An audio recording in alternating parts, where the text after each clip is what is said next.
어제 SBS 보도 보셨나요? 더불어민주당이 확보한 명태균 씨 대화 녹취 말입니다.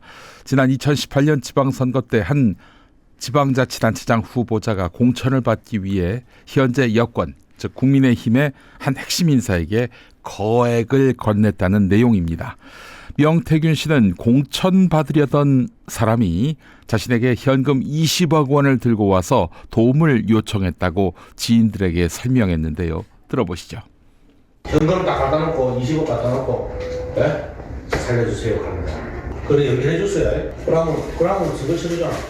그냥 중요한 사람 현금 뽑아. 네, 현금 딱 갖다 놓고 20억 갖다 놓고 살려주세요 하는데 그래서 연결해 줬어요. 그러면 선거 치르잖아. 그 사람 재미난 사람이 돼. 현금을 뽑아와. 막 이런 내용이었습니다.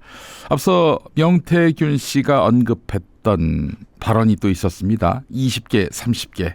네. 그렇다면 이게 다 억 단위로 추정이 되지요. 20억, 30억. 자, 이 녹취에 대해서 관련자들은 일제히 부인했습니다.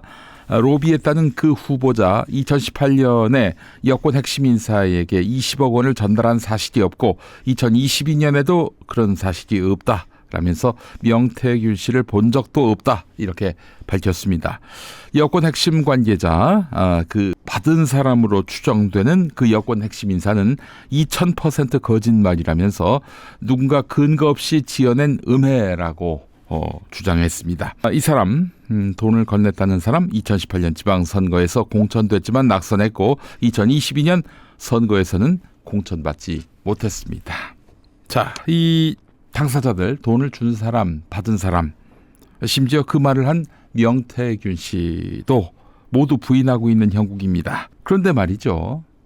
당시의 기록을 보니까 수상한 흔적이 많습니다. 그 여권 핵심 인사, 돈 받았다는 그 여권 핵심 인사와 경쟁했던 더불어민주당 예비 후보가 2020년에 이런 보도자료를 냅니다. 그 여권 핵심 인사를 두고 재산 20억이 폭증한 배경에 대해서 해명하라. 이런 제목으로 보도자료를 냈습니다. 4년 전 출마 때와 비교해 재산이 20억이 넘게 폭증했는데 3배나 늘어난 것은 공직 후보자로서 해명이 필요하다 이렇게 밝혔습니다. 특히 2016년 4월 11억 8천여만 원이던 재산이 어떻게 4년 만에 무려 21억 원이 늘어난 32억 6천여만 원이 됐는지 유권자들은 궁금하다. 평균 한 해에 5억씩 늘어난 셈인데 이는 2018년 기준 임금 근로자 중위소득 월 220만 원 연봉의 20배에 달하는 금액이다 이렇게 지적했습니다. 그래요. 딱 20억이 늘었다는 얘기죠. 다른 기사 보니까 2018년 당시 그 여권 핵심 인사는 가족들의 예금은 13억 원이 늘었다.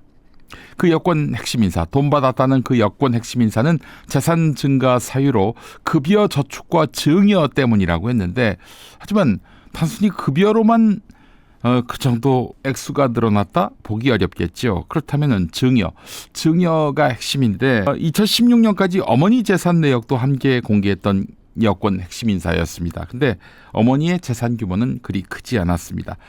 그럼 누구한테 증여를 받았을까요? 그 증여가 만약 뇌물이었다면 그것이 확인된다면 여권에게 폭탄이 떨어지는 셈입니다.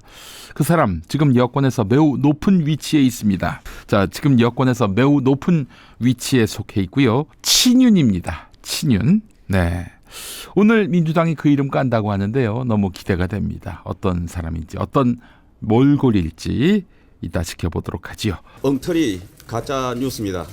제가 어제 그 저녁 무렵에 그 이야기를 듣고 SBS로부터 그 이야기를 들었습니다. 그래서 자초지종 설명을 했고 저도 전혀 모르는 엉터리 가짜 뉴스라는 얘기를 분명히 했고 어제 S의 보도에 따르면 뒷부분에 명태균 씨와 명태균 씨 변호인으로부터 거짓이라 하는 보도까지 하면서 그런 보도를 어제 단독으로 한 거에 대해서 매우 유감스럽게 생각한다는 말씀을 드립니다.